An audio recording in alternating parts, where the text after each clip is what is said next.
പ്രേമം തലീക്കേറിയാൽ വേദന ഒരു മനുഷ്യൻ മൈൻഡ് ചെയ്യൂല. നിങ്ങൾ കണ്ടിട്ടില്ലേ ഉഹദ് യുദ്ധത്തിൽ നബി സല്ലല്ലാഹു അലൈഹി വസല്ലം തങ്ങളെ ശത്രുക്കളെ ഇങ്ങനെ അങ്ങോട്ട് നോക്കിക്കൊണ്ടിരിക്കുക. എന്താണ് അവർ ചെയ്യുന്നത്?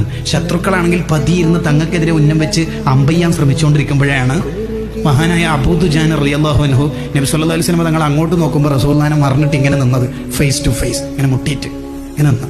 എന്നിട്ട് നിന്നിട്ട് പറയണത് എന്താ അറിയാം? തങ്ങൾ ശത്രുക്കളെ നോക്കല്ലേ. എന്താ നോക്കിയാലും തങ്ങൾക്കെതിരെ 50 അവർ വിടുന്നുണ്ട്. 50 തങ്ങൾക്ക് ദേഹത്ത് തറച്ചാൽ പിന്നെ നമ്മളെന്തിനാ ജീവിക്കണത്? അപ്പൊ തങ്ങൾ ആ തലങ്ങോ വിലങ്ങോ ഇങ്ങനെ നോക്കുന്നുണ്ട് ശത്രുക്കളെ എവിടത്തേക്കൊക്കെയാണ് വരുന്നത്. അങ്ങനെ നോക്കുമ്പോൾ അബൂ ദുജാനങ്ങൾ പറയണത്, നോക്കല്ലേ നബിയെ നോക്കല്ലേ.